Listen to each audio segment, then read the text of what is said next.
welcome to the Holy Hour podcast. It's the bi-weekly All Cure podcast. I'm Gavin, and tonight I'm joined by Mr. Antonio, and we're welcoming back to the show Coulter. Hello, fellas. Hey, what's going on, everybody? Yeah, good to see both of you guys. It's been even a few episodes with Antonio here, and been a while to have you back on, Coulter, so good to have the crew back together. Fortunately, Chaz couldn't join us tonight. He may join in later, but didn't sound too likely. So, but good to have you guys, and good to have all the listeners out there. And so, yeah, doing good? Yeah, recovered, finally. I'd say pretty much fully recovered from the surgery. Yeah, it's just like one of those things where it's like, it just leaves me like not able to do much. So I've been like losing my mind mentally. Yeah. I'm like, even little things, I'm like, oh, I can't even throw a load of laundry I just have to sit here and chill and do nothing. And I'm like, I can't not do nothing. Like, it's not in my DNA. It's crazy, all the little things you take for granted. We've been kind of hinting at past episodes, but the whole crew over here at the Holy Hour has been pretty fucking banged up for the start of the summer. My back was all jacked up from spring on. That's pretty much back, but I still got pretty weak leg and shit from that. Then I got fucking COVID somehow the other week. Yeah, and I was just like crazy. Laid out with COVID. I was like, Jesus. I know. I went in to have one hernia repaired. They had to do 3, and then 10 days later, I had to get an emergency tooth pulled. And I'm like, so you did get the tooth pulled too? Oh yeah, I had. I was like, let's just stack it on. Like anything else while we're at it, It's like when you go to the car mechanic and they're just finding everything wrong. Yeah, exactly. Like I went to get a slow leak fixed on my tire and walked out and spent $2,000 on for new tires, new brakes, new rotors, I wish you could just buy all new shit when it comes to the health. Unfortunately, you can't. It doesn't really work that way. How about you, Coulter? You got the old man issues. You're still a young lad. You're feeling good. You're still healthy. For the most part, I just turned 37 on the 5th, but I'm at that point where I'm just load the dishwasher and pull something in your back. But yeah, you guys have had one thing after another. Hits just keep on coming. Yeah, this is what you have to look forward to, man. It's great. Antonio just mentioned having hernia surgery. I think this was 7 or 8 years ago. I had something called testicular torsion, where it was in the evening or just about bedtime, and all of a sudden I had this severe pain. And I thought maybe it was like my stomach. I was in between insurance, so I told my wife, because insurance is terrible here, I'll just wait and see. If I feel like I'm going to die, then we'll do something. And it got to that point. It ended up being testicular torsion. I had to have surgery. That was the first. Aside from like having my wisdom tooth pulled, but yeah, it's just weird how random stuff can come up and out of nowhere. It wasn't anything that like caused it. Stuff happens. That's what I said. I'm like, what did I possibly do to get 3 hernias? And it's just like, it slowly happens over time. It's not like one incident, and I'm like, well, how do I prevent it? I'm just not gonna do anything. Yeah. I vowed to not pick anything up for the next year at least. Yeah, seriously. I'm like, what am I supposed to do? Well, shit. Well, hopefully we can make it through this episode without anyone else getting injured or hurt in any way. And we do have a pretty fun episode, hopefully, for you guys here tonight. A bit of a weird one again. We figured we'd stoke the fire since the Kiss Me episode and get back on some battles here. And this one is straight up Cure versus Cure.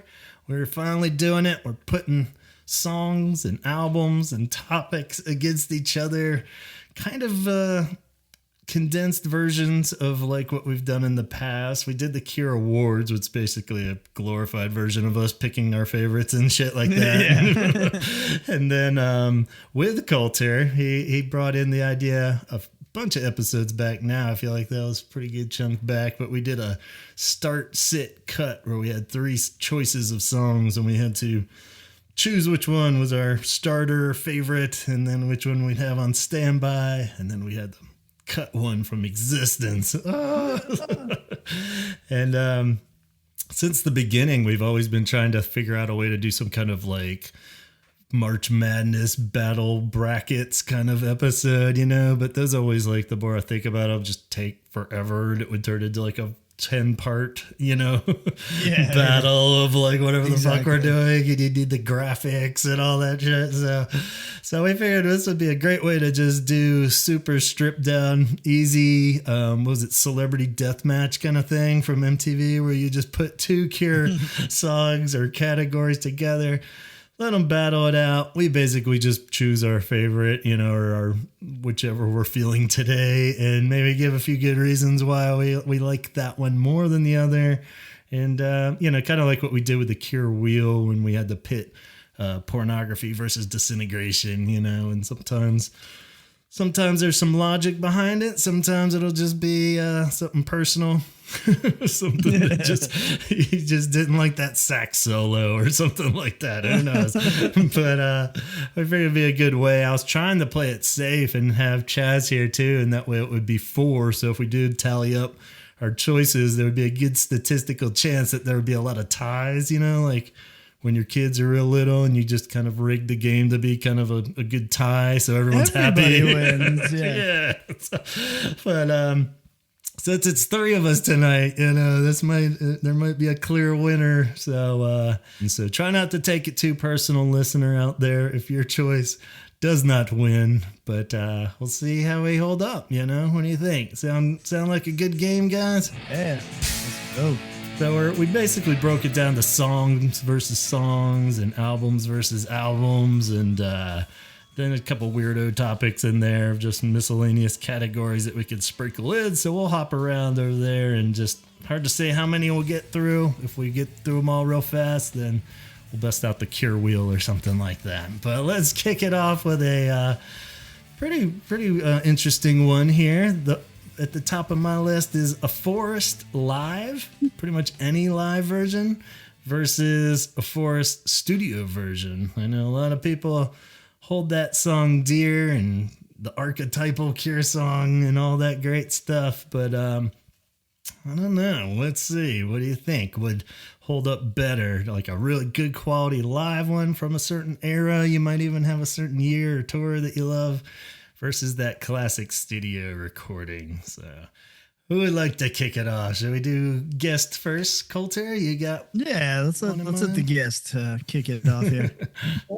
Sounds good. And that's tough because they're, both really good. So whatever I pick, I love both. But yeah, it's a good way to look at it. Win-win.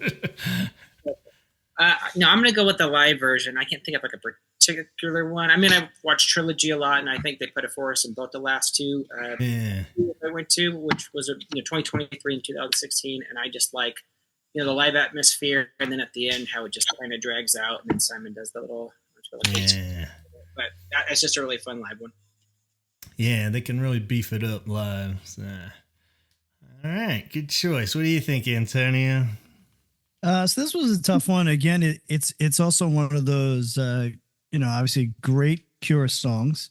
And it's a song that they definitely do play live a lot. So I kind of went through and I was like, all right, let me listen to, it on Curation, and then I'll listen to it on this one. I kind of went through a few of them, and I decided, I was like, I'm going with the studio version, because to me it's kind of like, it's kind of like Star Wars before the digital edits in the original trilogy, it may be a little bit more like, is it a little more bogged down without the fanciness to it, but it's the ones that I don't know, it's just the way that I fell in love with it. And it just, sometimes in the live ones, it's a little too clean, or Robert will change a note here or there. And there's just something so iconic, I think, about the original. That to me, it just felt like, again, no, not wrong, because obviously anytime I've seen them play it live, it's amazing. Right. But as far as like which one I'm going to throw on a mix, but I was like, all right, I usually grab the studio version. I like all those points. Is he saying live is the Jedi Rocks version? Yeah, live is Han jumping over, jumping over a digital Jabba's tail. Yeah, I do like that comparison. I know. Scott is definitely going to be jumping off his chair when he gets that one. And a lot of those are better, like the control panels look better in the special editions, but same time, I get what you're totally saying because, sometimes like the live is just a little too much, it's like logger, and they're really dragging it out. Sometimes it is nice just to get to the fucking point and have it be a nice, concise studio song, because all the essence of the song is there, but it's and he seems to sing it a little more monotone live. And I guess also when you're playing 2.5 hour sets, if it's a song you don't really have to push yourself on, you don't, so it's like you're saving that for the more difficult things to sing. So as a musician, I'm like, I get it, and it's not bad. It's just what makes me prefer the original version a little more than the live. Yeah, I like that.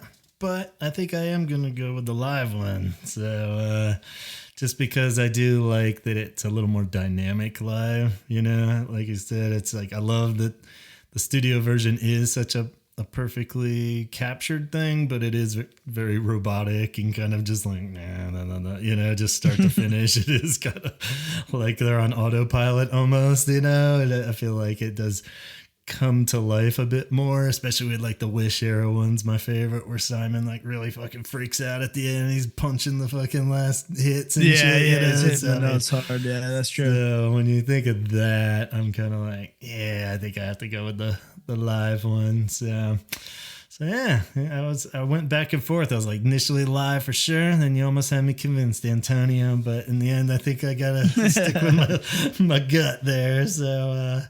All right, this next one, song battle here, is one that people really lose a lot of sleep over, I think. And when you pit these two songs, a lot of these I tried to like pick ones that have like similarities.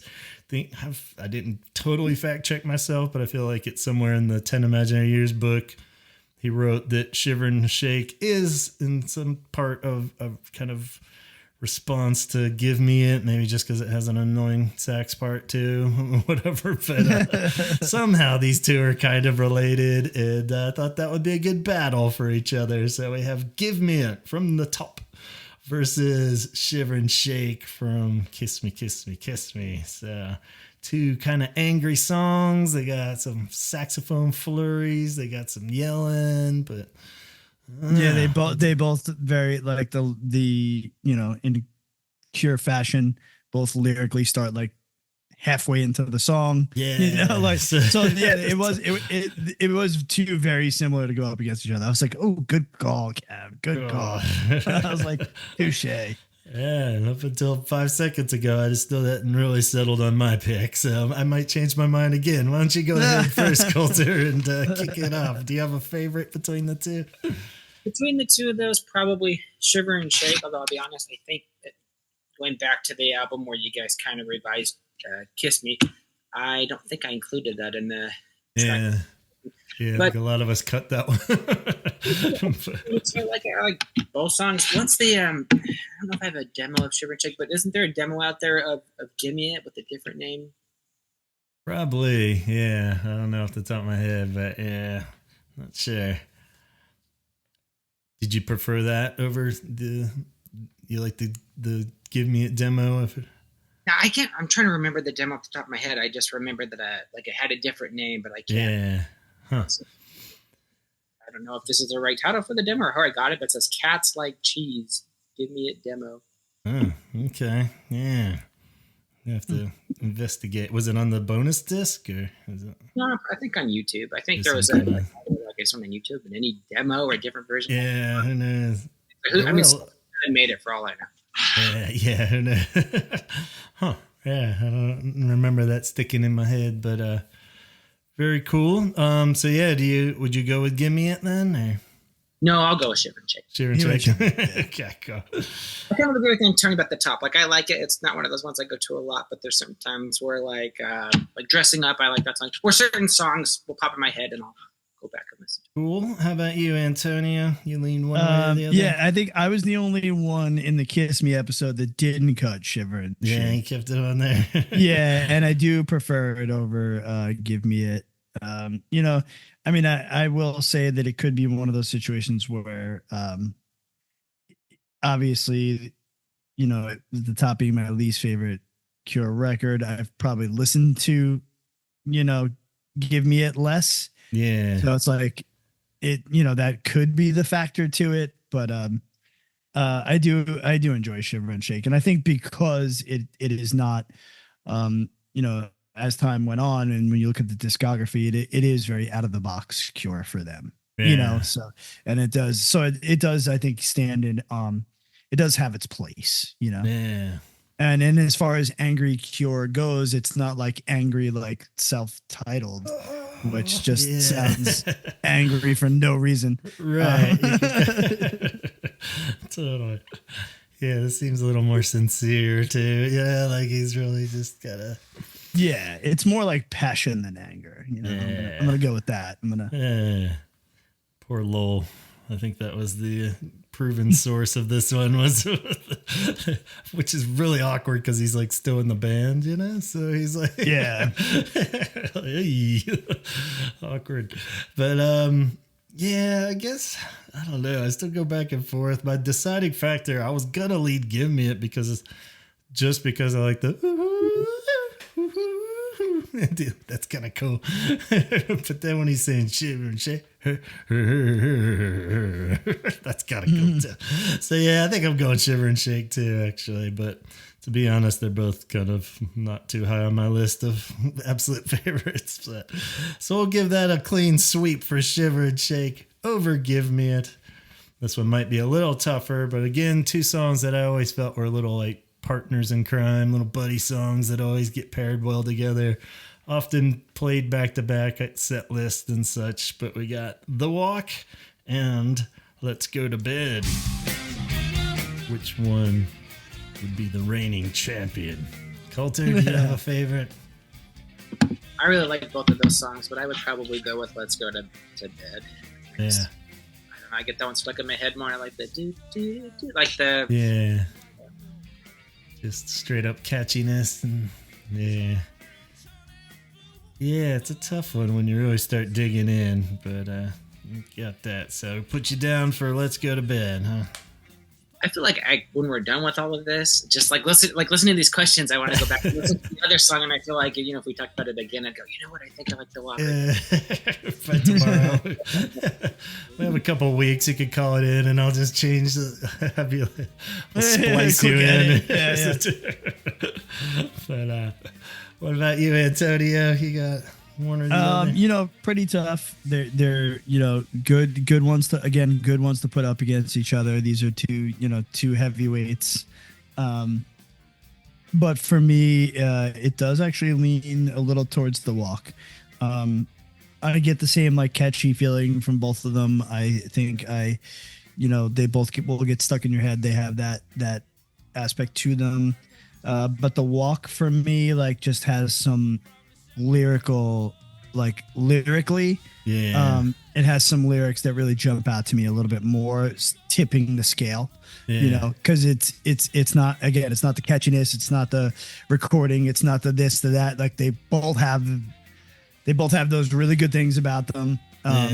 They do fit really well back to back, you know, but that's what I think tipped it for me in The Walk. Is there's just a couple lines in The Walk where I'm like, damn, I wish I wrote that lyric. You know what I mean? Like, I'm like, oh, that's a good line, you know? So from a songwriting perspective, like from the lyrics, that kind of give a little bit of the edge to The Walk. Yeah, that's definitely a good argument. Yeah, sizing them up, I was kind of in the same boat where it's like, Walk is definitely like a technically better song in my opinion, and it's darker and it's got more edge to it, you know. The drums are cool, or it's got the whole like, you know, kind of the Blue Monday vibe, you know. All that. But yeah, and it's weird because I should like The Walk more, but I think I would lean Let's Go to Bed just because of that catchiness, you know. Like we're saying, it gets stuck in your, I get sick of it a little less, maybe, even though I should, because it's kind of a little dorkier or whatever, you know. It's a little more like annoying pop, but at the same time, it's got still enough weird lyrics, and that's why it wasn't like a big Friday I'm in Love hit or anything. It's still what the fuck are you talking about, dude? Like there's still a lot of weird shit going on in that song. Like how drunk and high are you, Robert? Yeah, so it's perfectly that. And maybe in the end I just sized it up because the video is better than the walk video. I love the Let's Go to Bed video. It's so goofy and fun. Yeah, I like that a lot better than him in the baby pool. So I guess probably not the best argument, but I'll go with Let's Go to Bed as well. If I'm hoping one will pop up in the set list, I'd probably go with the funner jam. Let's go on over and do an album now for kicks. This one's probably an easy one here at the start of albums, but you never know. So we're going to throw it out there. These two albums, the two debut albums from The Cure, we got the classic original Three Imaginary Boys, what came out, or the US version of Boys Don't Cry, which was basically, I think you cut a couple of the real goofy songs and put the singles on there. So it definitely beefs it up. But maybe some purists would lean more towards the what they originally got. What do you guys think? We're trying to remember what songs were removed from. Yeah, I think it's yes. I should have had them pulled up over here. It's I think So It's still on Boys Don't Cry, but like Meat Hook isn't maybe. It's Not You, which is a pretty cool song, but I'm pretty sure that's not on Boys Don't Cry. Only Boys Don't Cry is the only one that has Boys Don't Cry, right? That was right. Correct. Yeah. So Boys Don't Cry has that's Cry. the big. That's a big thing right there. And it has Killing an Arab, which isn't on it. Jumping Someone Else's Train. So it has those big singles. Wow. Yeah, it's really weird. They were pulling like a Joy Division thing where they just weren't putting the singles on the album. It's like, what? Yeah, I'll go Boys Don't Cry because yeah. But yeah, I think even like on streaming they don't have straight up Boys Don't Cry the album, like that version. I don't think is on streaming, right? It's because I think it's just like the deluxe version of Three Imaginary Boys. Yeah, I think the second version is just on the bonus. Yeah, it has like the Boys Don't Cry single, Jumping Someone Else's Train. Yeah.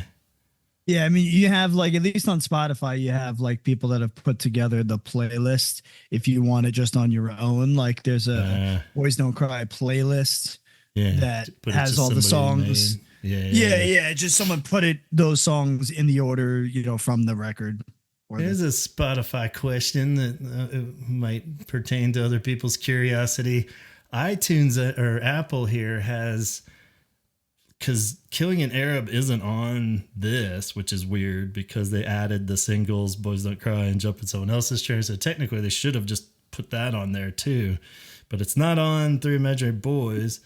And they don't have Standing on the Beach as a compilation on Apple, so there's no studio version of Killing an Arab on Apple. I think it's the same thing on Spotify. Is it? Yeah, I mean, it's definitely it's blanked out. Yeah. That's kind of fucked up. I know. I'm not down with it. But I mean, I guess it is just an easier way to just dodge. It just seems like it's gotta be because of Killing an Arab. Like I just didn't want to deal with the bullshit of putting that on there and having to put the disclaimer on everything. And it's just like, really though? Because I mean, it's on the only version that's on Apple anyway is the live one from Anniversary. When they played it on Anniversary, I think is the only like version on streaming. So it's really weird, We're just like, why at this point? I feel like it's been a title for Killing an Arab. I've got on Festival Killing. I mean, they've titled it at that point. Oh, Killing Another on there. Yeah, so that's another version, I guess. But yeah, I don't know, just something weird. Well, I mean, I'd be curious to look at also like when the last time it was pressed on vinyl or CD. I'm wondering if there was actually a time limit on how long they could release it, where once streaming came along, it was past its time limit. Yeah, Just find it hard to believe he couldn't just buy anything at this point if he's been able to keep track of everything else. Yeah, know? I mean, it is a situation where all of those songs are available, at least. Well, aside from we're dealing with Killian Arab, I guess. Yeah. But yeah, that one I just always have to go to my personal just put it on iTunes, since I've uploaded the CDs, like I can access it there. But just weird. Yeah, they should just put the I was always curious why they didn't just have the Boys Don't Cry version too. So I guess maybe that's another reason why they're dodging that, just not having that as another compilation on there, So yeah, it's pretty much a classic. But anyway, do you have a favorite of the two? Classic Three Imaginary Boys or the So for modified? me, it has to go to Boys Don't Cry because Boys Don't Cry is on it. I mean, it's just, it's such a great song. It's a timeless song. It's a song that seems like it could be written yesterday. I think it was also ahead of its time. It's just, when you're thinking, like despite what era you love of The Cure, if you had to like rattle off The Cure's 10 best tracks, I think most people, Boys Don't Cry would be on that list. It's just it's too iconic. Elvis fell in love with that song at a very young age, and it just seeing that it even made sense to him. It, like it appealed to younger, older, every, no matter when you came into loving The Cure, whether it was Wish, Wild Mood Swings, or Faith, that song is a song that you probably put on repeat. So Boys Don't Cry gets it for me. Right on. Yeah, I feel like that's a no-brainer. I'm totally down with. I've always been baffled by that and fortunate that was the first one I heard. Like I was always kind of confused why people were being like, their first album's not so good. I'm like, what are you talking about? It's like Boys Don't Cry, jump in someone else's train, kill you. Yeah. That's the other thing too. Jumping on someone else's train is another track that I absolutely adore. And just actually, I don't think that track gets enough love. Yeah, it's just those singles beef it up so much to make it like hold up with all the other Cure albums. When you really do just strip them all out, you're like putting a lot of weight on songs like 10:15 and friggin' Grinding Halt, which is cool shit, but at the same time it's like I don't know if that's like a single or anything. Yeah, I mean, like, listen, 10:15, I do love that song, but it is a strange freaking song. Yeah, like it's like drip drip drip. Like there's just like little funny parts of it where you're like, what? But for technically being like the first album track on their first album, it's like, really, this is what you come out blazing out the gates with? Yeah, like I think if I heard that song and it was the first song I heard from a band, and maybe like or someone covered it and I heard that, I'd be like, what is this? Yeah. Like I don't think it's a fall in love kind of track, but I think once you do love a band, you're like loving them, like you like it because you're understanding the quirkiness, you're understanding the silliness of their discovery. But if it's the only song a person had ever heard from The Cure, it's not a good representation of The Cure. Where Boys Don't Cry at least still is a good representation of the band. Like if a person has been in a hole their entire lives and you're getting to play them a track, like. Very true. Yeah. Cool. All right, let's move on from that. This one, probably, I don't know, this would be easier or harder battle here. We go more recent with this one. This is another battle as old as man. Self-titled album versus 413 Dream. Oh, no. That's really tough. But I think I'll go 413 Dream. I really like Underneath the Stars. This Here and Now With You, I think might have been at my wedding. It might have been one that I put on like the mix that I had made. Yeah. I mean, there's parts that I like the self-titled, but it's definitely one that I don't go to as much. But yeah, I'll go 413. Yeah, sounds good. What about you, Antonio? Yeah, I'm going 413 because I think Underneath the Stars, like you said, I mean, that's I love that song. Yeah. You got Perfect Boy, The Only One, Sleep When I'm Dead. Those tracks to me are better than any track on self-titled. So, yeah.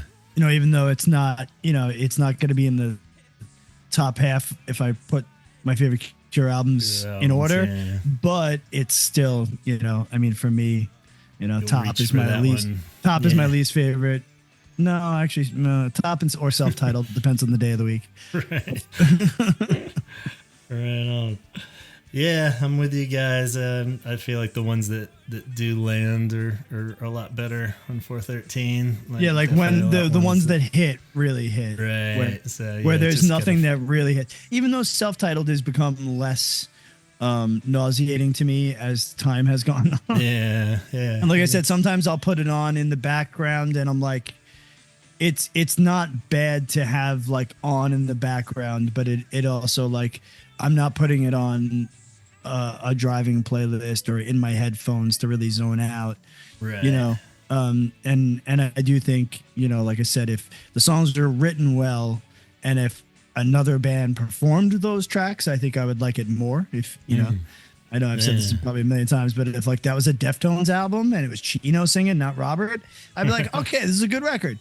But when it's supposed to be The Cure, and it just seems like it's dressed up like something else. It's it's like getting the like getting the Temu version of The Cure. Right, it just doesn't work as good. Yeah, just it's jamming a puzzle piece in that doesn't quite fit, kind of thing. Yeah. I'm just like, what?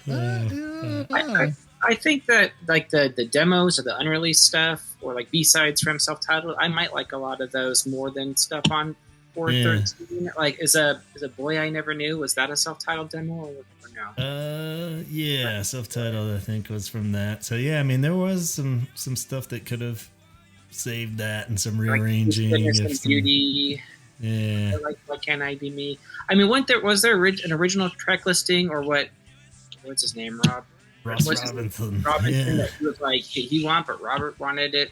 Yeah, it's never really, not sure what he said. That there was a lot of other songs that he wanted, like slower songs, I think, and so he tried to almost blame the shouting and rockiness on Robert more than him. But at the same time, I'm kind of like, that's kind of your thing. Going nowhere. Some of the other stuff, some other ones. I think. Have you guys ever heard of a demo called Strum? Yeah, that was a good one. I think that was from that too. So yeah, there's a few out there. So it would be cool to get like a deluxe version of that to see if there were actual good studio versions 20 of that. years from now, 30. What are we waiting for? We're waiting for But I would not put it past the fact that the contract for Ross Robinson for doing that record was that they can't put out the unreleased and they can never remix or remaster it. I would not be shocked. Yeah, I really wouldn't. But well, I'm just speculating. Yeah, so, I don't know if anyone's really knocking down the door for that one anyway. Yeah. But I'm just saying, like, shit I'd rather have before that. But like, listen. But here's the thing, though. Like, if Robert wanted to remix it himself and maybe grab some of the demos and retweak them at home and just put it on streaming. Yeah. There's not a big cost to that for them. Yeah. So it's not, I'm not saying go put out a vinyl, a triple LP, picture disc. Yeah. Right. Yeah. 27 different versions of it on vinyl. Right. But like, if you did it on streaming, I'd be like, I'd give it a listen, you know, like, sure. I don't think you could make it worse. Yeah. Yeah, exactly. Those are the ones that, let's hear it. Whatever you got. Cool. All right, let's get a little more relevant on this one. And since I didn't get you guys official opinions on the new remix album, Mixes of a Lost World versus the classic Mixed Up, which one did you think works? And maybe a slightly unfair battle. So we'll see if you think for the same reasons. But what do you think, Coulter?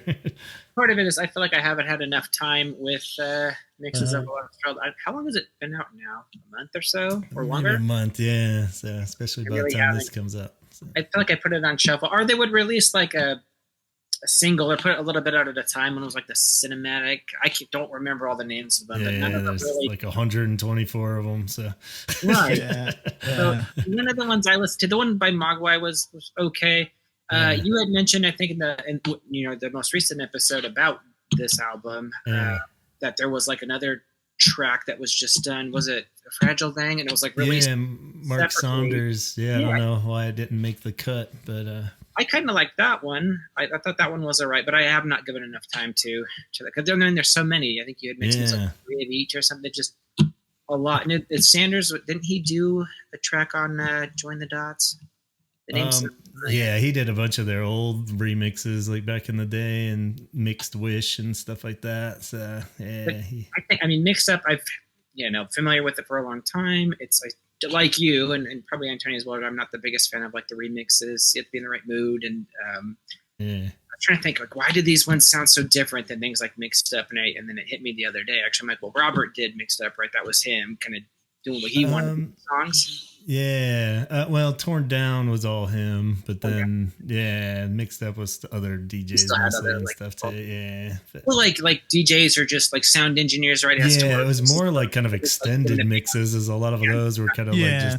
But it's a weird comparison. I also think the difficulty in the comparison also has to do with the state of music currently versus the state of music when Mixed Up was happening, because that Mixed Up was out before there was dubstep, or before there was a lot of this and that, and it was more geared towards nightclubs, because people were actually going out to dancing nightclubs on the regular, where there's a lot less dance nightclubs now. Right. It's more about so it is almost a little bit unfair in that sense, where it's almost like when people discuss the differences in home run hitters, like Babe Ruth versus Pete Alonso, like it's hard to make the comparison when the differences in the players and the strengthening and the conditioning that people can do now, or just the game as itself. You can't really say how somebody in the 50s would have played against somebody today is a little tough. So that's why my big thing when I heard this one, I was like, ooh, I'm like, we're really talking errors here. So that's tough, man. Where are you going, Coulter? Where are you leaning? Which way are you leaning? I was going Mixed Up, but again, I need to get more time to this new album. But yeah, I like what you said, because I feel like Mixed Up was a lot more poppy, and it was probably very innovative or just different during that time. I mean, I could be wrong, but I was telling Gavin a lot of like the stuff when I just hit shuffle on this new album, it reminds me of like the Blade movies with like the vampire dance clubs, and it's just this like. If I'm having a party at my house, like my best friend Terrence Tez will be like, put on Mixed Up on, and I'll pull out the vinyl and I'll throw the record on, because we're all having a good time, and it's like good party vibes, where Mixes of a Lost World has some slower mixes and some more like shoegazy dreamy stuff, where shoegaze is at an all-time high right now as far as music, so it makes sense. And just even the people you chose to do some of the mixes, like having Chino from Deftones do on it and stuff. So, for me, I think also the difficulty here is Mixes of a Lost World is 3 mixes. I think if I could take all 3 versions and make my own Mixes of a Lost World one album, it might stand a better chance, and I may pick it over Mixed Up. But I think due to that, because there are some that I just really think didn't work. So it's like, if I can't, I have to almost make my own playlist of the 3 to get it to where I would want it to be as a full album that I would put on. So that's what really tips it again and gives it to Mixed Up for me. Because like I said, that's, one of the records I'll throw on when I'm having a party in my house, and because it's The Cure, but it's not the regular stuff, and it's everyone's kind of bopping and a little higher energy, and it has its place. I mean, we know Chaz hates it, but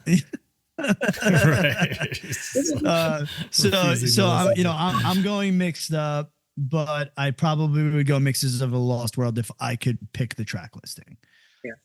That's my That's disclaimer. a good point, because it's mixed up as 11 tracks, and then Mixes of a Lost World is 24, and then they have that extra one that just came out. So I mean, it's a lot. Yeah, too much. Yeah, with three versions of each song. If I could just pick my favorite of each song, And it's weird because I did do that with a playlist with the ones I liked for each one. And I've listened to it once since making that playlist, and I was like, yeah.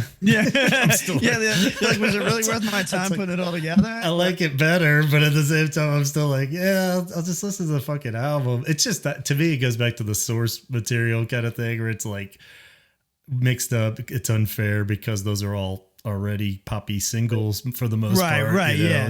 So I mean, it's kind of like, there's better variety. You got songs that just work better as a remix. Like, I mean, those Mixes of the Lost World one, it's like, it's cool that they did it, but at the same time, I'm like, but doesn't need to be one fucking of them where I don't even think they put any of the words. There was like one or two lines in it. I'm like, what the hell is this?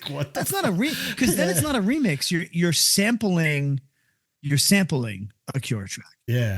And I think that was my biggest beef with some of the Mixes of a Lost World songs, where like, this doesn't sound like a remix to me. This sounds like you sampled a Cure song in your own weird song. Yeah, there's one where they just took the vocal track and like rewrote all the music, like different chords and shit. Even I'm just like, what did you just not even want to bother remix it? You just had some shitty old electronic song of yours and you put Robert Smith's voice. Yeah, exactly. I'm just like, no, dude, this doesn't work. So I gotta go with Mixed Up as well. So. All right, let's pop back over to some songs here. How about let's do a weird topic one. Cure collaboration versus a Cure cover, with the idea of like just the idea in general. Would you rather, Robert, put out a new collaboration with a band, whether it hits or misses, or would you rather just hear a really good Cure cover, or just a Cure cover from a band? Well, okay, that's where I wasn't sure where you were going. Did you mean the Cure covering a song or a band covering the Cure's song? Because that's two totally different elements. Yeah, let's define that. What I initially meant. Let's say the Cure doing a cover, because since we're talking actual Cure content, let's say Robert doing a collaboration with another artist. Or would you rather the Cure put out a cover, like the band the Cure is playing somebody else's song? So it actually makes it a little harder. I mean, do we get to choose what the cover is? Because that's, you know what I mean? Because like, if they're covering a song I hate already, I'm going to be like, I guess because if they're covering like Britney Spears versus if they're doing Hit Me Baby One More Time. Or he's collaborating with somebody mediocre, I'd take the collaboration. But I guess we're going real general here. So just in general, would you rather have a totally new song that Robert's part of, or them doing like an established cool, we'll say it's a cool song, like a moderately song that everybody's at least fairly cool with, not just like totally like, what the fuck are they covering that for? Like, that's something that's like nice middle of the road. Every Cure fan, even if you don't like totally love, let's say, I don't know, to say like another, what's one of like a Thompson Twin song or something. Like, all right, cool. Yeah, I'd be willing to hear that. But I'm like, is he covering a Post Malone song? Like, what are we talking about? Yeah, I was going to say something that every Cure fan's moderately cool with, but like Psychedelic Furs song. Psychedelic Furs. Like Echo and the Bunny Man or something. Yeah, right. Duran Duran. Right, those good enough ground rules. That's good. Yeah, I can work with that. Yeah. And same with the collaboration artist. It's somebody that's not totally repulsive, but at the same time might not be like your dream collaborator. But, somebody you're like, all right, that's cool. All right. Well, I think since we've defined it, I've changed my answer. There's not a whole lot of bands or artists that have covered the Cure that I've really enjoyed. There's some that are not terrible, and I'll hear them like, it's all right. But I would definitely I'll go with the band covering a song, because I feel like most of the covers that they've had is like Depeche Mode, Joy Division, your Beatles song, Hello Goodbye. I think about it once, but they're ones that are kind of in the same vein of like music I like, or things that are similar to them. There's some collaborations they've done that I've enjoyed. There's some with like artists or people that I don't really know, or it wasn't really my thing. But I think it would be cool to hear them do another collaboration, because there's not a collaboration, but do another cover because I just don't think they have too many of them in general, and it'd be cool to see what would go with. And also, would this be a studio cover or like? Yeah. Okay. Yeah, we'll say full polished studio. Okay, yeah, no, but yeah, I would go with them covering somebody. All right, cool. Antonio, have you decided? Oh man. It's like I almost want to say the cover, but I think I'm going to go collaboration only because something that I do love about the collaboration stuff is opening the doorway to other fan bases for The Cure. And, like Not in Love, that collab for me might be up in my top 10 favorite songs of all time, period. The Crystal Castles one. Yeah. And then even, Trying Not to Drown. I love that song. And even though I'm not a big Blink 182 song, Robert with Blink is better than Blink without Robert. So I'm going to give one to collab. Okay. Yeah, I'm gonna go with the collaboration too, just because we're at a point where new stuff is a lot fewer and far between. Like the chance for a cool new song that has Robert or the band on it I'll take that gamble. It's nice having like that Church's song in the world. Yeah. In my life, as opposed to him, just doing another cool Depeche Mode song or something. Be like, that song's already out there in the world. Even if they did really crush it, I'd be grateful. But at the same time, it'd be great to just have some completely new songs. Any new melody that comes out of Robert Smith's mouth is better. It makes a better world, Right. Very cool. How about this tour question? We got a full new North American tour that's coming out, or we got some kind of specialty trilogy kind of themed, just pick your 3 favorite albums even or something. They're going to play all those. It's going to be like an all B-sides tour or something like that. But they're only doing it in New York, Chicago, and LA. So it's going to be kind of a pain in the ass to get to. Might not be able to get a ticket. Is it worth the risk? You might not be able to get it anyway. They did yeah, either way. Exactly. But what would you prefer? I would go with just another North American tour because I live in Phoenix and like LA. Well, it's like a 6-hour drive. It's still like and all that stuff. But I mean, on this last tour, my friend who got me into The Cure, we both had our emails put in for that lottery thing, and I didn't get it. So I got happy. Yeah. But no, so there's no guarantee no matter how they do it, but so don't need to stack the odds even further with something crazy like one night in Australia. So, all right, cool. So full tour. How about you, Antonio? I mean, I am in one of those cities, so that helps your odds. That kind of is a benefit, but I think I would go with the full North American tour because then we could hit multiples again, and it's. And I think there was always something fun about every night. Like, are we going to get different songs, or what are they going to play tonight? And there's just something about that, So, yeah, I'm going to go full North American tour.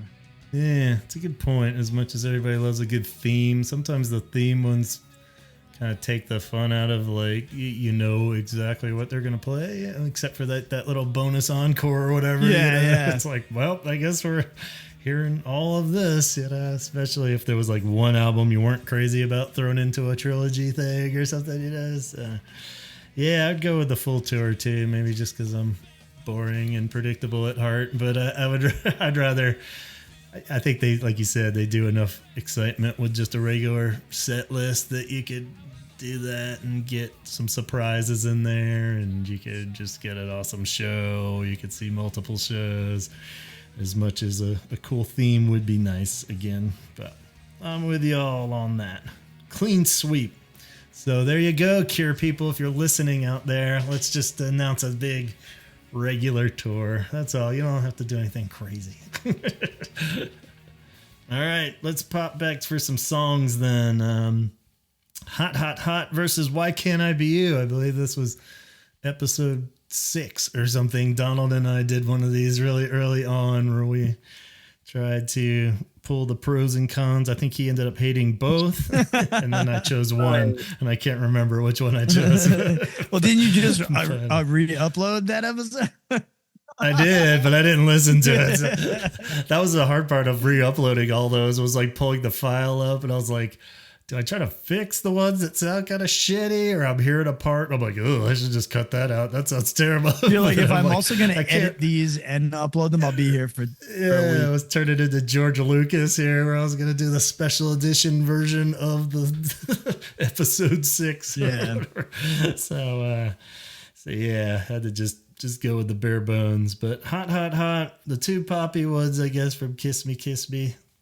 The 2 poppiest of poppies, maybe. But what do you think, Coulter? Do you have a favorite of those 2?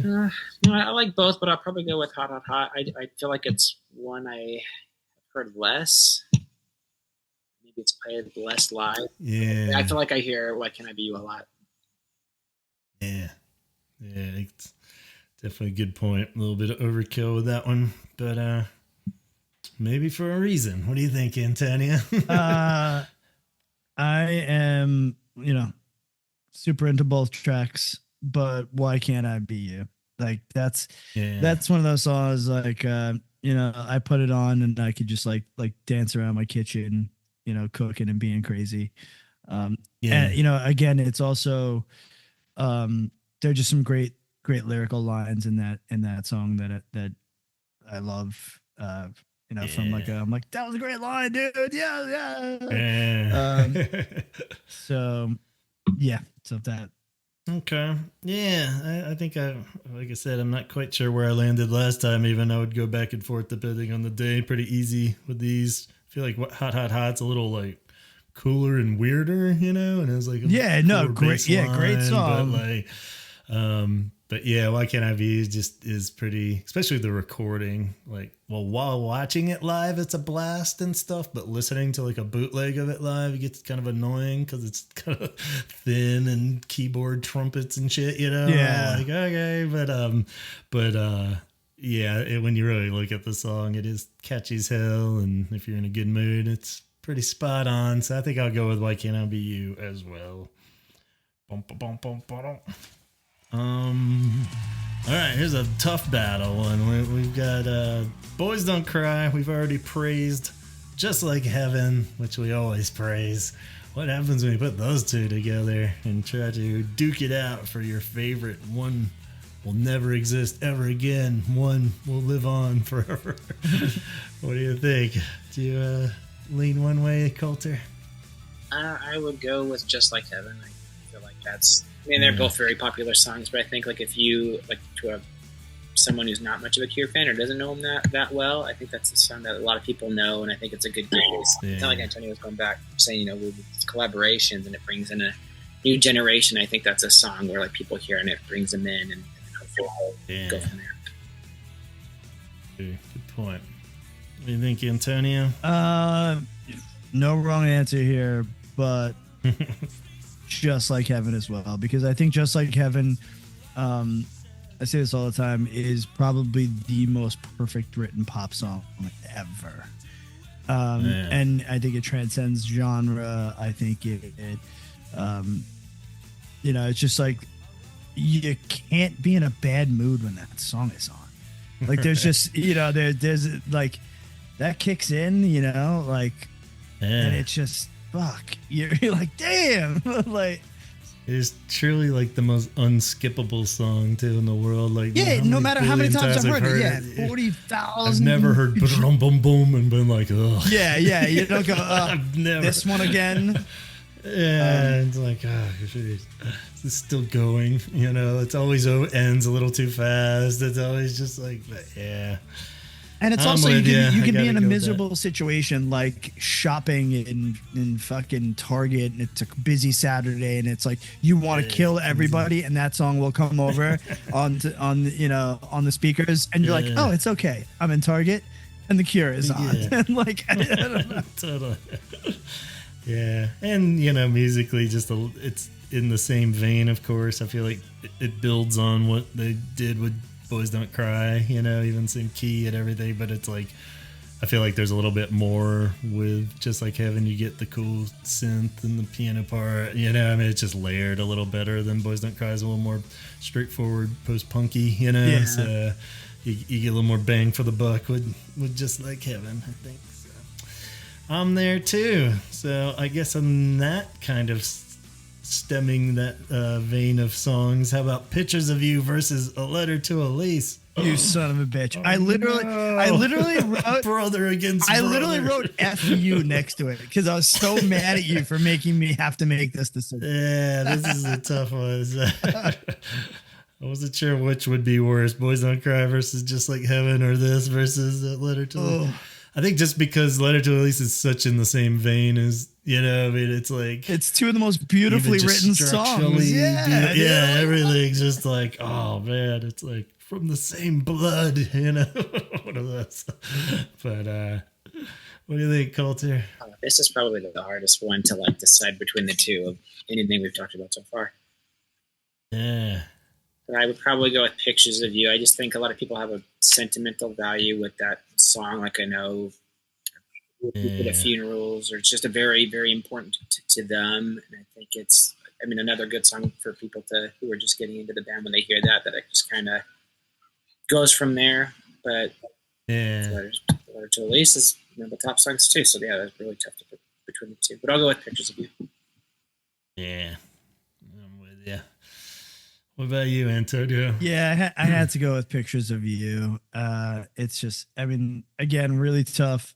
Letter to Elise is just another one that I adore. And speaking of Cure covers, I think my favorite Cure cover, band covering the Cure of all time is Sensefield's version of Letter to Elise. It's probably my favorite band and song and cover that anyone's ever done of the Cure. But when I have to put the two songs against each other, Pictures of You is just, there's nothing wrong with that song. It's just, just like Heaven on steroids, it's kind of takes everything. Yeah, it's just like Heaven, but pulling at your heartstrings, Yeah. Totally. So yeah, no big shocker. I'll do Pictures of You too, even though I totally love.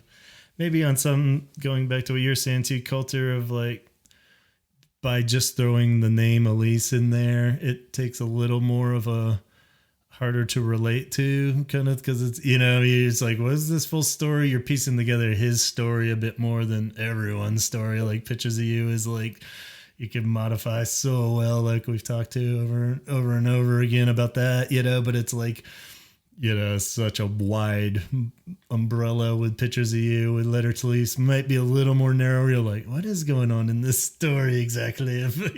We can all relate Elise to somebody, but it's funny because the other day I was actually thinking about making a playlist on my Spotify of all songs that have girls' names in them. Because it came up because I was like, the song popped into my head and I wanted to hear Suzanne by Weezer, which, is a B-side and is not on any of the studio records. And it was from the Mallrat soundtrack. And I was like, this is one of their best songs, and it's from a movie soundtrack. Totally. And then I started like thinking about, some of the other songs with like girls' names. And it's like, Elise is not a very common name, at least not in, amongst our age group and in our country, but so it's like, it's not as bad as if it was like saying Jennifer or like, but I was like, oh man, I gotta make a track of all like, girls. And I also thought to myself, I've never put a specific name in a song in any of my songwriting. So I'm like, is that a challenge? Like, should I do that? Like, there you go. Love all that. Yeah, you got to write one, then make the mix. Put your song as the last track on there. Yeah, The first one. Very cool. Excellent. All right, let's do one more song one here. This is kind of the flip side. I've always considered these two possibly the most saddest of all Cure songs against each other here. We got Faith the song versus Same Deep Water as You. Ooh. Where do you go? Which one hits you right in the nuts harder than the other? You got one, Coulter? Same Deep Water as You. I just think it really brings in the emotion and like draws you in, and I don't know, you get very pensive and reflective when you listen to it. I think Faith is, it's a really good one as well, but Same Deep Water as You. Unless it's the Faith song where he goes on about like what's that live going on about? There's like this long version, live one, and he's going on this rant after about something political or something going on here. Yeah, I gotta go with Same Deep Water as You. I think that's just one that, like, I think no pun intended, drags me deeper in when I hear it. It's just it's also like one of those things where, like, when that song comes on, whether it's live or in a room, you could look around and you could see that everybody gets like automatically put into the same mood. Like it's this like instantaneous thing. Like, yeah, it paints the picture with the music so well, and then the lyrics really, can be so much heavier than just relationship woes, but at the same time, it nails every part of that too. So it really is, Faith. No, it'd be tough. For years, I would definitely be 100% Same Deep Water as You. But for some reason, like with every passing year, I love Faith more and more. Maybe as I lose faith in everything a little bit more as I get older. Wow, that's deep, bro. Losing faith. Start to relate a little too much. But as far as just listenability of the songs, Faith gets almost a little too heavy at times, we're just like, whoa, Jesus, dude, you're going there, huh? But Same Deep Water as You is just more of a kind of whimper in the corner versus a full-on manic depression. But I'll go with Same Deep Water as You as well. I was looking up what that live version was, and it's from June 4th, 1989, and it just goes on a rant about Tiananmen Square. Tiananmen Square, that was what it was. But I think Same Deep Water as You, Prayers for Rain into that song, that might be my favorite, like, two songs with each other. Yeah, those are great back-to-backs, like, for sure. Excellent. All right. I like this one too. Let's do this one. Alone versus End Song. So getting into the new shit. Yeah. The new shit. Give me some of that new shit. The new album for like 20 years now. The new album. Alone versus End Song. Do you like the start or the end, Coulter?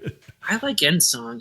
I really like both. I'm sure we all do, but I think End Song just, like, I like the pounding drums and just, it's like Alone in that it's just, instruments for a while, then it comes in, but I feel like it's a really good, like, if this was it, and I'm hoping this isn't it, we get more music supposed to, but it's just a really good closing track and a song that just kind of wraps things up. Yeah.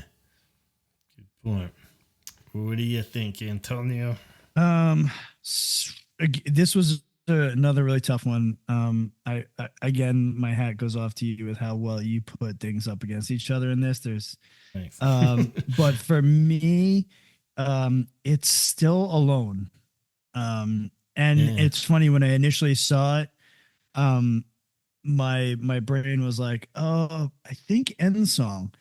And then I kind of went on and I listened to both of them again back to back. And I also just thought about, like, which one I will just randomly sing, like, periodically, and Alone seems to be that. And again, maybe it's because I've had more time with it, because, like, it did get released first, and like, like I put my, I remember waking up. We were all texting each other. I woke up, put on my noise canceling headphones, and walked around my house listening to it like 3 times in a row. Like, it was just like, it was finally here. It was a studio version of it. It was, I'd already liked the live version, and I don't think it's very rare that you get to fall in love with the song because you heard it so many times live before you got a studio version. But it's close because I mean they're both right there, but Alone gets it for me. Yeah, it's a tough one, Russ.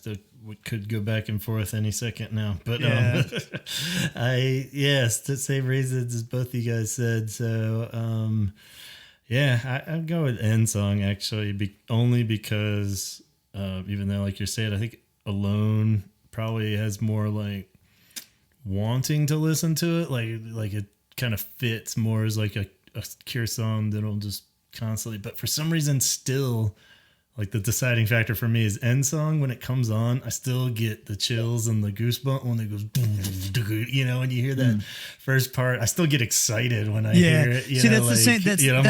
That's the same way that I get goosebumps when the lyrics start in Alone.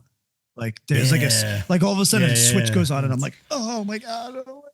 Right. Yeah. Because the music's amazing, of course, but at the same time, it just builds so wonderfully that it's like, but as soon as he starts singing, you still get those chills. But for something like the first fucking hit of the drums on End Song, I'm like, fuck, here we go. That's right. Even though it's a little more overly epic for casual listening, but at the same time, I think I'll go with End Song too. So cool.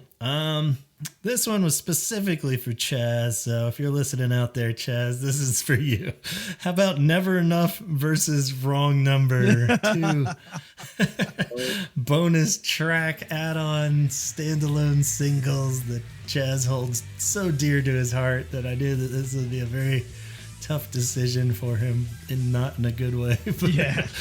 But I don't know. I kind of always been pretty fine with both the songs. I think they're kind of cool rock songs, I mean, as far as wanting them in a live set, I think there's a bunch of songs I'd pick before them, but what do you think, Coulter? You have a favorite between the two? Between the two, probably Wrong Number. I'm trying to gather my thoughts and think of, I just like that song for some reason.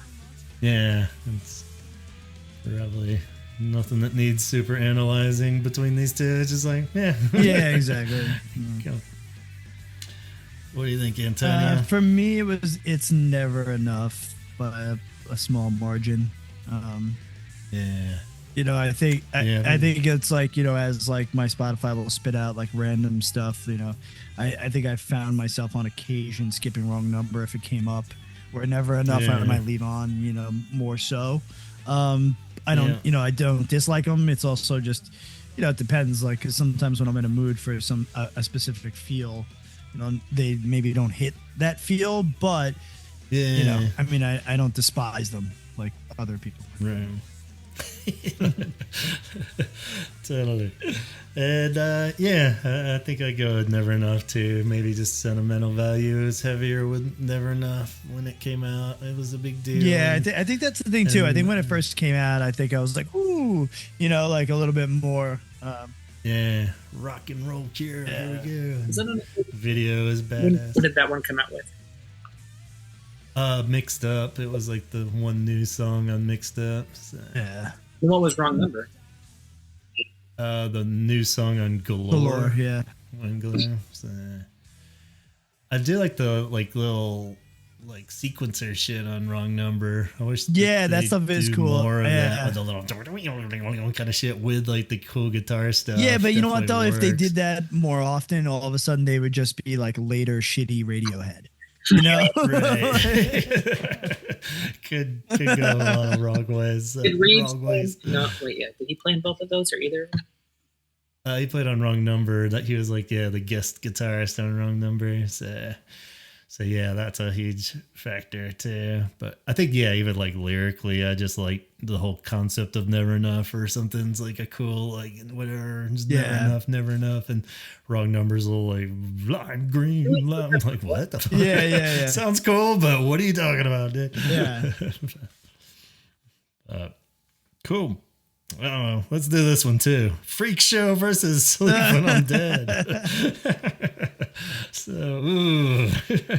While we praised 413 a minute ago, this might not be the two shining moments, but two singles from 413 Dream, Freak Show and Sleep When I'm Dead. I would go with Freak Show, and it's not one of my favorite tracks. There's times where like I've listened to it and I liked it more than I have like in the past.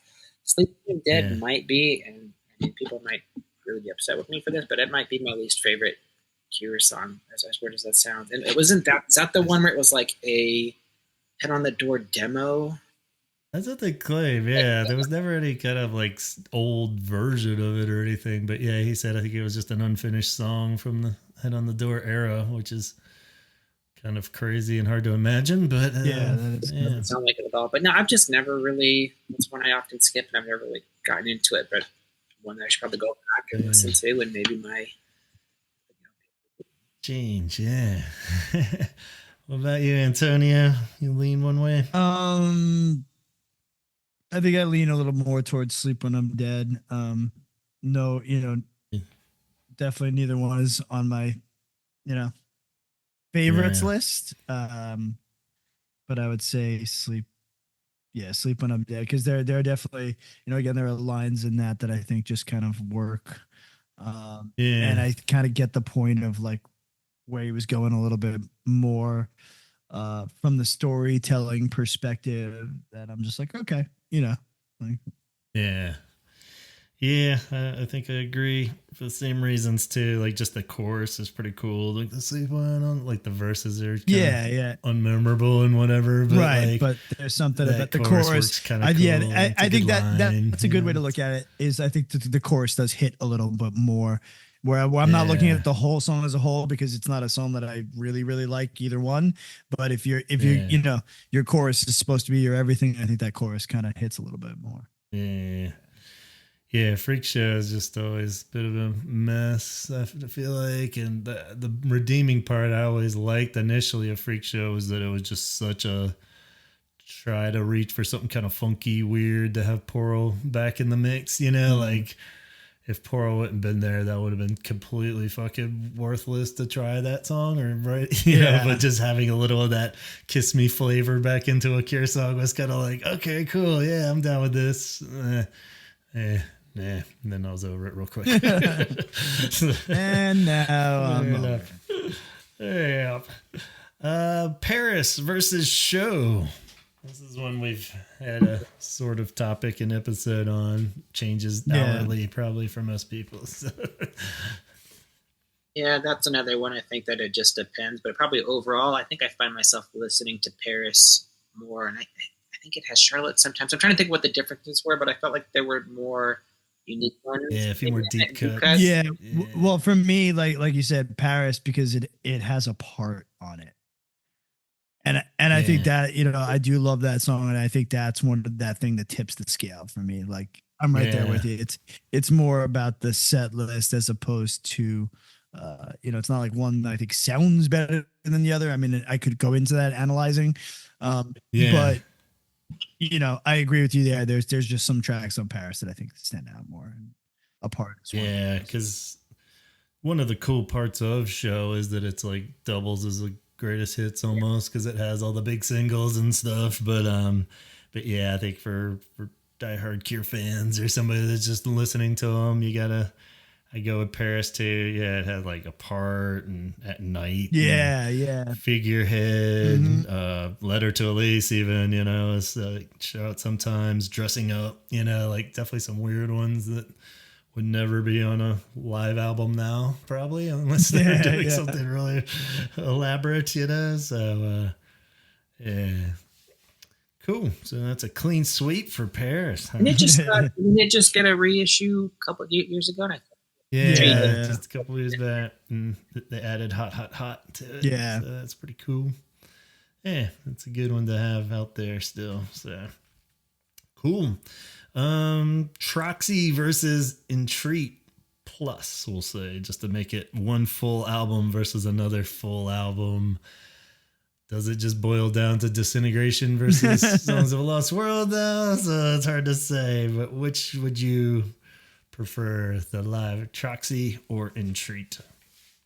It became Disintegration versus Songs of a Lost World. Yeah. I know. It's not fair. But if you really do break it down though, the recording on Troxy is better. Yeah, so especially if, it sounds very close to like studio with how good it is.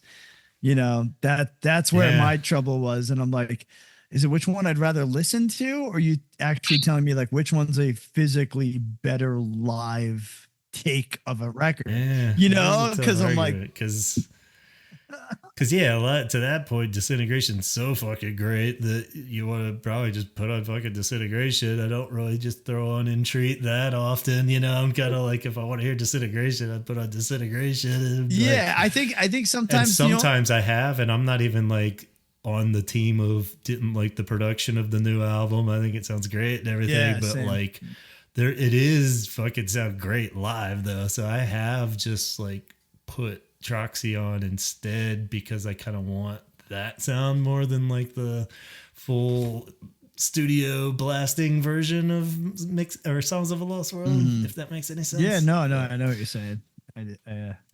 And again, because we started to fall in love with songs from Songs of a Lost World by hearing them live. You know, and it's like, you know, these days our iPhones are picking up better audio than like every single fucking Black Flag record that was ever recorded in a basement with four shitty microphones. So, you know, it's kind of crazy when you think about it and break that down, you know? Yeah. So you going Troxy then? You know, I mean,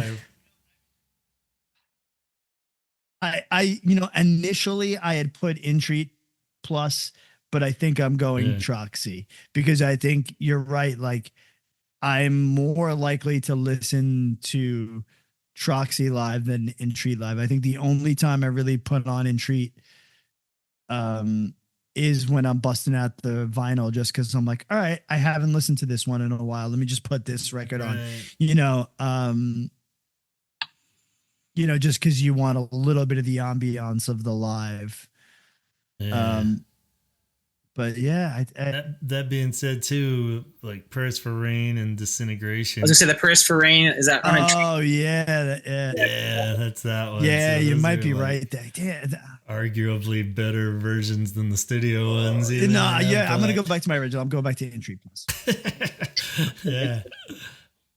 Well, I'll stick with Troxy then, just to be difficult or whatever. So, but yeah, it's a tough call. It really is. Again, no wrong answer. Cool. Let's see what else we got. Head on the Door, turning 40th. Should be our next episode, actually, is an anniversary discussion of Head on the Door versus Wish. Two albums that kind of get paired a lot against each other, but Head on the Door versus Wish.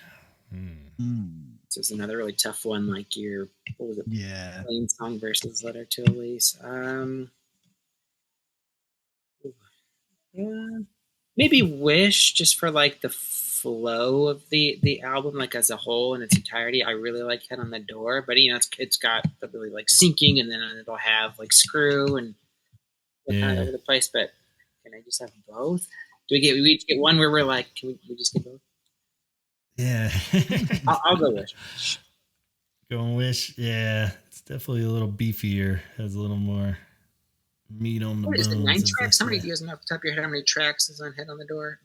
I think it's 10 on Head on the Door and 12 on Wish. I think they're still at 12. Yeah, they hadn't gone full 90s, 14 songs or anything by that point. I think it was 12. But,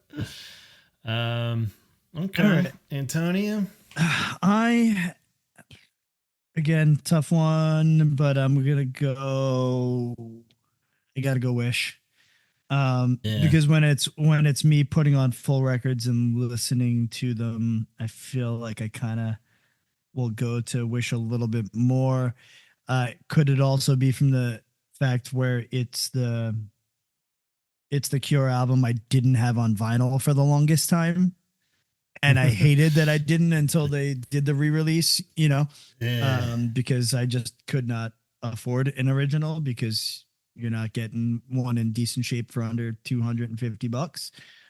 So yeah, that's why.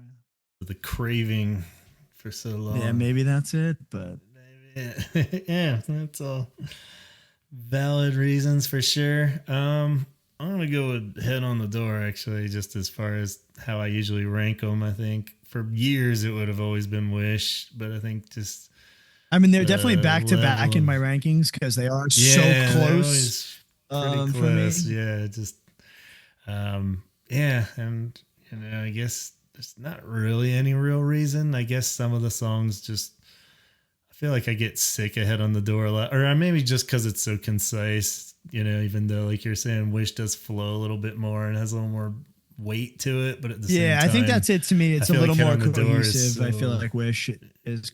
Yeah, but I like that Head on the Door just flows by, like flies by, like it's Songs of a Lost World, in the sense that I put it on, it's like, oh shit, it's already over. It's just like, damn, it just really zips on by, and you don't get sick of it, and it has a specific mood while still being diverse, much like Wish, but at the same time touches on a lot of things real fast. It's like stuff like Open and shit. Sometimes I'm kind of like, all right, I don't know if I need to really kick it off with this whole long, it's like, even though I love that song, of course, but so yeah, I'll go with Head on the Door, but only by a fraction. The Top versus Wild Mood Swings. These two often get compared. Which I think we know where Antonio lays. I'm not a hater of Wild Mood Swings. Like yeah, fair enough. What do you think, Coulter? I'll go with. I don't know if Antonio was saying like he doesn't know why those two get compared. I would agree. I don't kind of see them in the same. I think because they're. Yeah, I always felt they were similar just because they have weird stuff on it. Yeah, they're a little more scattered than the usual Cure album. A lot more like kind of kookier instruments, The two most uncohesive records where they are all over the place, I guess, would be why the comparison. Yeah, no, that would make sense. And hit and miss, I think, like the ones that really land on both of them, and then the ones that miss by like a mile are kind of. Right, you got Want, and then you like Club America. And like, oh, yeah, exactly. Makes sense, but yeah. No, I would go Wild Mood Swings mainly for tracks like Treasure or Bear, or I really like Mint Car. Yeah. Yeah, and there'll be ones where like one day I'm kind of like, yeah, that song's that's all right, and then I'll I think Round and Round and Round came on shuffle, and I was like, yeah, this is a pretty good song, probably because I hadn't heard it in quite a while. But like, from the top, like Wailing Wall, none of those have come on, and I'm like, oh man, yeah, I forgot how much I really like this. Yeah, Empty World. Yeah, I'm going Wild Mood Swings. Because even though it is incohesive and some of it can be weird, there is like this strange vibe to it. Where just again, it's a good record. I put that record on when I'm like cleaning the house and like no one's home, like there's like it has its place, and it, again, Want is just a phenomenal song. There's so that's okay. I'm with it. It's tougher for me because I don't have that much against Top, and I have a lot of sentimental value, and I feel like Shake Dog Shake and Caterpillar are almost so good they can carry it, but there probably is more on Wild Mood Swings that I like, but there's too much on Wild Mood Swings too. So like if you narrowed that down to like the 10 songs that are like on the top, then you'd have a fucking really good album, I think. But so yeah, I don't know. I probably do go to Wild Mood Swings a bit more often. It's always kind of my, like when I'm kind of sick of everything, I always put on Wild Mood Swings because I'm like, this is kind of just a weird, different flavor, or just because I don't know. So yeah, I'll go with that too. Why not? So we'll get all our top hate mail again flowing. It's been a while. Yeah, exactly. So someone out there's got a dartboard with our faces on it. Yeah, totally. Wild Mood Swings, the song The 13th. So I'm sure I had heard like, the singles on the radio, things like that, and knew certain things. But when my friend was getting me into The Cure, showed me the music video for The 13th, and him showing me that, it was so weird and bizarre that I think that's the first thing that like drew me in, because I had never seen it. And I mean, Arizona and the Phoenix area, and we have a lot of like Mexican restaurants, like that mariachi kind of. So like this like goth music with like the mariachi in the background. It was like I had never seen anything like it. So yeah, sorry, threw me in. But yeah, I gotta pop off. But if you don't mind, I'm gonna ask. Can I do one question? Yeah. Which one would you like as a finale question? Yeah. I was gonna say, which one would be the better go to the bathroom song at the concert? And I don't want anyone. I mean. That's fine. But 2016 was the first time I saw The Cure, and I went. I was like, okay, I gotta use the restroom, and it was during Us or Them. And then in the most recent tour, I went during The Hungry Ghost. So if it was between those two, which one would you guys? Oof, yeah, those are definitely great choices for if you had to go twice in the same set list. You're in luck, but I don't know. Do you want to kick it off, or should we? I would go with Us or Them. It kind of goes back to our debate between self-titled versus Fourth Thirds. Yeah. I do like the song The Hungry Ghost. It's not my favorite. Like if I was putting together like the set list, I would not want. I think that I've heard Robert say that it's one that Simon really likes. But I felt like when I heard it, it was like, I don't know if Us or Them is coming up, or that he'd, bring out Willie Wall or something. So it's, you gotta look it up and go, okay, I don't want to miss out on other stuff. Not to, hate on either song. I think they both got their place. Yeah, for sure. Yeah, I'm going with Us or Them would be my bathroom track. Yeah, me too. I think that would be one that I could totally do without, as far as maybe a little longer too. I feel like that one kind of drags on a little longer, so you get a few extra seconds to get back to wherever. What do you do? So, like I said, 2016 was my first time seeing him. You're going during like the prayer tour. What do you do? Hold up the whole time, or just yourself? Yeah, that'd be tough. Yeah, I don't know. You gotta just hope that what would be like in that era, like that would be so bad. Were they playing long set lists at that time? They were long, but they weren't quite as long. Yeah, it wasn't quite there. I think like maybe barely 2 hours or so, but I don't want to say off the top of my head. But yeah, wasn't always quite this epic. So yeah, you could hang in there a little longer. but awesome, great question, and a good finale one too. As us and our listeners all probably could use a bathroom break right around that too. So yeah, that was fun. Thanks so much for being down and continuing the battle topics here with us, Coulter. We really appreciate it. Thanks for having me, guys, and Chaz, if you're listening, I hope you're doing all right. Yeah, thanks, Coulter. Cool. All right, I'll see you guys. All right, have a good one. Take it easy. Bye. And we'll also wrap up here. And thank you, Antonio, and you guys for listening. Hope we didn't get you too riled up out there, but let us know if there was one that you definitely would stand by, as far as one that we didn't choose. So, all right, take it easy. Go put all these songs on, turn them up loud, and have your own battles. Talk hard. I'll do that for Chaz. Ring the bell.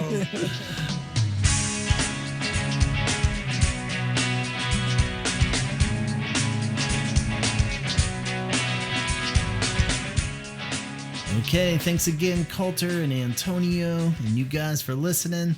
Let's wrap this thing up with our traditional shout out to the Patreon. We'd love to have you on board too. If you'd like to show your support for the show, just go on over to patreon.com/theholyhourpodcast to check out all the details. We've got all kinds of goodies and bonus ramblings over there for you when you do sign up. But best of all, you'll be forever immortalized with the likes of Donna and Craig. Craig Casamanio actually has announced his candidacy for Annapolis City Council, representing Ward 6, pledging to focus on improving safety, affordability, and community unity for all residents.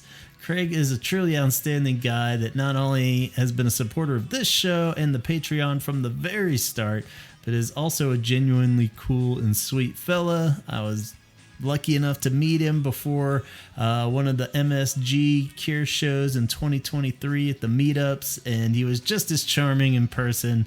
And especially in today's political climate, it's great to hear someone of his caliber getting involved in politics and hopefully gonna make a difference. So if you live in Annapolis, Maryland, make sure you show your support for Craig. Visit craigforward6.com.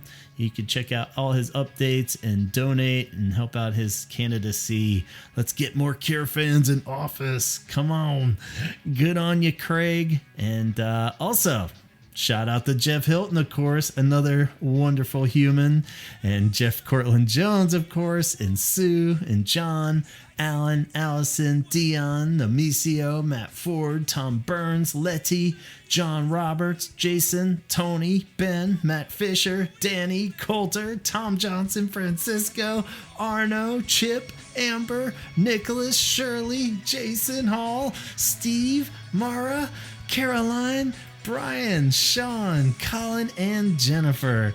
And of course, continued thanks to Kate over at CureThreads.com, an online shop with tons of original Cure-inspired designs on a wide range of products. Kate also runs Cure Arts Collab on Instagram, where you can follow and or participate in all the wonderful Cure-themed art assignments.